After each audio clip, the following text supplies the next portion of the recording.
ছেলেদেরকে বললাম, বাবা অনেক ছেলে বসছো, মাশাআল্লাহ, আল্লাহ খুব বরকত দান করে। আজকে মুসলমানের যুবক, তোমাদের ফেরার অপেক্ষা ইসলাম। তোমরা যদি নামাজি না হও, চরিত্রবান না হও, জীবনটা যদি নারীর পিছনে আর ছবির পিছনে, নর্তকীর পিছনে আর উলঙ্গ ছবির পিছনে, মদ, জুয়া, জিনা, ব্যভিচারের পিছনে শেষ করে ফেলো। এই চোখের দৃষ্টি, এই নজর, এই চোখের দৃষ্টি, এটা যদি নষ্ট করে ফেলো, গুনাহ দেখতে দেখতে, নাপাক ছবি দেখতে দেখতে, তো তোমরা নিজের জীবনই ভালো বাঁচবা কেমনে, ইসলামের জন্যই লড়বা কেমনে? আর মুসলমানের যুবক যদি হেরে যায়, মুসলমানের যুবক যদি পড়ে যায়, তো দ্বীনের জন্য জানবাজি রাখবে কে? এই বুড়ারা, 60 বছর 70 বছরের বুড়া, এবড়া আর দৌড়তে পারবো? এবড়া দোয়া না করবো? কথা বলেন না কেন? মুরব্বীরা কি করবে? কলিজা ছিঁড়ে দোয়া করবে। অতএব আমি আপনাদের কাছে এতক্ষণের কথার মূল একটা উদ্দেশ্য, আমি 2টা আয়াত পড়ছি, এই আয়াতের আঙ্গিকে কথাটা বলার জন্য বলছি। আজকে আমরা গুনার মধ্যে সবচেয়ে বেশি, বহুভাবেই আমাদের মধ্যে গুনাহ আছে, বাকি এই নজরের গুনাহ আমাদের সবচেয়ে বেশি। কিসের গুনাহ বলেন না? নজরের গুনাহ। আমাদের চোখ নিয়ন্ত্রণ হারা, বাঁধন হারা। আমাদের যুব সমাজ, ছেলে মেয়ে, তাদের পুরাটা চোখ তারা মোবাইলকে দিয়ে দিছে। ওই যে আগে যে শুনছি যে স্বেচ্ছায় চক্ষুদান করতো, কথা বুঝছেন না কথা? হ্যাঁ, মরণোত্তর চক্ষুদান। এই মরণোত্তর চক্ষুদান না, জীবিত চক্ষুদান। ওই দেখেন, ওই দেখেন ইয়া দেখো, ওই মোবাইল কার হাত, হাতে সাইজ হলো ট্যাবলেট সাইজ, তার থেকে তার মোবাইল বড়। যেই অপদার্থ তার হাতেই মোবাইল দিছে, ওই সবচেয়ে বড় অপদার্থ। ওইটা একেবারেই অপদার্থ। সে যদি ভাই হয় তো ভাই অপদার্থ, বাপ যদি হয় ওইটা অপদার্থ বাপ। এই সন্তান নষ্ট করার সবচেয়ে বড় দায়ী আপন গার্জিয়ান। মা বেড়ি 2 বছরের বাচ্চাটারে বড় মোবাইলটা দিয়ে দিছে, তুই টিপ এটা, তুই তাবু ডিস্টার্ব করিস না, আমি সাইজ দিয়ে আসি ড্রেসিং টেবিলে, এবুডি পাউডার ডলে, হেতে মোবাইল টিপ। কথা বুঝেন নাই? ও বেডি হিন্দি সিরিয়াল দেখে টেলিভিশনে, হ্যাঁ, হিন্দি সিরিয়াল দেখে, ইন্ডিয়ান সিরিয়াল দেখে, কি দেখে? মনোযোগ দিয়ে দেখে। হিন্দি সিরিয়ালের সবগুলোর মূল বৈশিষ্ট্য হলো স্বামী স্ত্রীর ঝগড়া, শাশুড়ির থেকে জামাইরে কেমনে আলাদা করতে হবে, দেবর ননদের কেমনে স্বামীর থেকে বিচ্ছিন্ন করতে হবে, মানে সংসার কিভাবে তছনছ করবে, এটা হলো ওই বেঈমানদের সবচেয়ে বড় ষড়যন্ত্র। সবগুলোর বৈশিষ্ট্য এটা। মহিলারা এইটা দেখা বিবাহের পরে 6 মাসও একসাথে আর থাকতে চায় না। 6 মাসও না।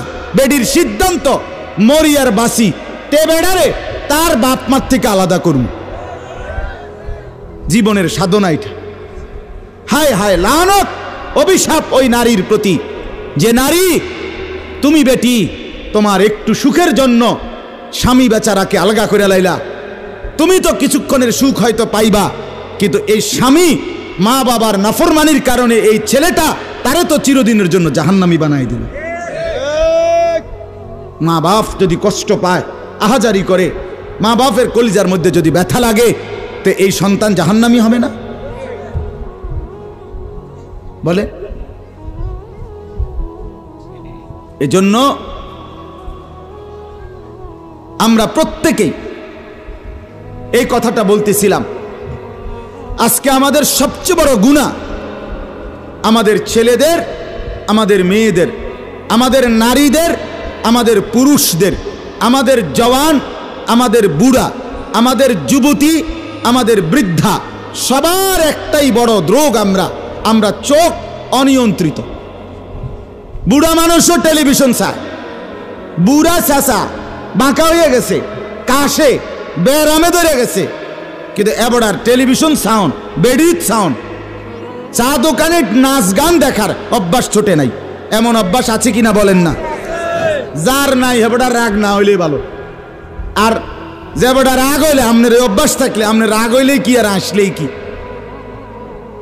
অতএব নজর নিয়ন্ত্রণ করা চাই, নজর হেফাজত করা চাই, নজর সুন্দর করা চাই।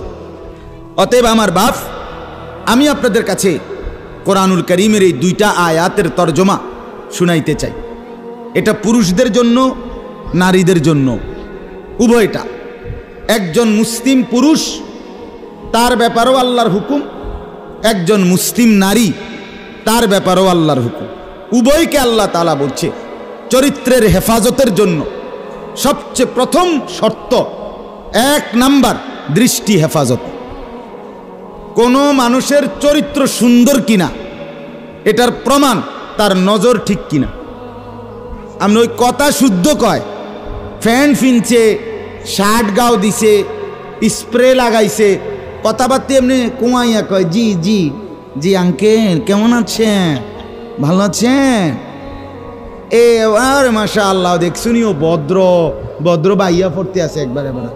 না না না না, 1 নাম্বার পবিত্রতা, সুন্দর উত্তম আখলাক, সৎ চরিত্রবানের 1 নাম্বার বৈশিষ্ট্য হলো যে যার চক্ষু নিরাপদ, যে চোখ নিরাপদ রাখে। 1 নাম্বার এটা আল্লাহ তাআলা বলেন। আর চূড়ান্ত হলো যে নিজের লজ্জাস্থান হেফাজত করে। এই 2 দিকের বেড়া, মাঝখান দিয়ে এর ভিতরে যা আছে সবগুলো এতে নিয়ন্ত্রিত হবে। যে নিজের চোখকে হেফাজত করে, নামাইয়া রাখে, ভিন নারী, হ্যাঁ, যেই দৃশ্য দেখা, যেই ছবি, যেই নাচ গান, অশ্লীল দৃশ্য, হ্যাঁ, উলঙ্গ ছবি, বেপর্দা নারী, ভিন নারী, যাকে দেখার আমার কাছে অনুমতি নাই, আল্লাহ অনুমতি দেন নাই, তার থেকে নজর যে নামিয়ে রাখে এবং নিজের লজ্জাস্থান যে হেফাজত করে, আল্লাহ কোরআনে বলছে যালিকা আজকা লাহুম, এটাই হচ্ছে সর্বশ্রেষ্ঠ পবিত্রতা। এটাই হলো সর্বশ্রেষ্ঠ, কি বলেন না, পবিত্র, সেই বড় পবিত্র। এবার এই শুদ্ধ কথা কোক আর সিটেঙ্গা কথা কোক, কথা নোয়াখাইল্লা হোক আর সিলিটটা হোক, এটা দেখার বিষয় না। দেখার বিষয় হলো তার নজর দৃষ্টি এটা নিচের দিকে কিনা, আর লজ্জাস্থান হেফাজত কে। এই দেখেন আল্লাহ কি বলে শোনেন। 18 নম্বর পারা 24 নম্বর সূরা, সূরায়ে নূর, এই সূরার 30 নম্বর আয়াত। আল্লাহ তাআলা বলেন, কুল, হে নবী আপনি বলুন, লিল মুমিনিন, সমস্ত মুমিন পুরুষদেরকে, পুরুষদেরকে মানে এই হুকুম কার্যকর শুরু হবে যেই ছেলেটা সাবালক হইছে, যেই মেয়েটা সাবালক হইছে, ওই দিন থেকে 100 কার্যকর। কোন ছেলের উপরে যেদিন গোসল ফরজ হয়েছে, প্রথম যেদিন তার বীর্যপাত হয়েছে, সেদিন থেকেই সে সাবালক, প্রাপ্তবয়স্ক, সেদিন থেকেই সে যুবক, সেদিন থেকে ইসলাম মানা পুরাটা 100 তার উপরে ফরজে আইন। ওই দিন থেকে তার 1 মিনিট 1 সেকেন্ড হিসাবের বাহিরে হবে না। প্রতি সেকেন্ড নিঃশ্বাসের জন্য তাকে মৃত্যু পর্যন্ত, মানে বালেগ হওয়ার দিন থেকে মৃত্যু পর্যন্ত যে হায়াত পাইছে যেদূর, আল্লাহর কাছে হিসাব দিতে হবে তদ্দূর। রাতের হিসাব, দিনের হিসাব, হাঁটলে বসলে উঠলে খাইলে ঘুমাইলে, এমনকি নিঃশ্বাসের হিসাবও খোদার কসম আল্লাহর কাছে দিতে হবে।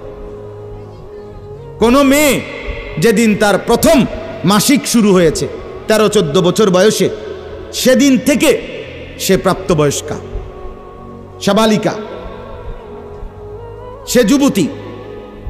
অতএব সেদিন থেকে মৃত্যু পর্যন্ত তার হায়াত যতদিন পাইছে, একদিনের ভালো মন্দ, জায়েজ না জায়েজ, হালাল হারাম, বৈধ অবৈধ, সব কিছুর হিসাব সে আল্লাহর কাছে দিতে হবে। কথা বুঝলেন কিনা আপনি? হ্যাঁ, এটা জরুরি, এটা জরুরি। স্বামীর কারণে, শ্বশুরের কারণে, স্ত্রী মহিলা বলেন আমার স্বামী বাধ্য করছে দেবরের সাথে দেখা করা, স্বামী বাধ্য করছে ভাসুরের লগে দেখা করতে, খোদার কসম স্বামী যদি আসমান ভাঙ্গেও মাথাত ফালায়, তারপরও স্ত্রীর জন্য এই কথা মান্য করা স্বামীর হারাম। আর স্বামী যদি এই হারাম কাজের জন্য বাধ্য করে স্ত্রীকে, এই স্বামী জালেম। এই স্বামী কি বলেন না কেন, শাস্তো ভাই, জ্যাঠতো ভাই, খালতো ভাই, ফুফাতো ভাই, দুলা ভাই, তারারে কইছে বাদ বাইরা দাও, তুমি আজ্ঞায় দাও, তারা মেহমান, সব সময় কি আর আইয়েনি? হ্যাঁ, যেই স্বামী বলে, যেই শ্বশুর বলে, এই উভয়টাই জালেম।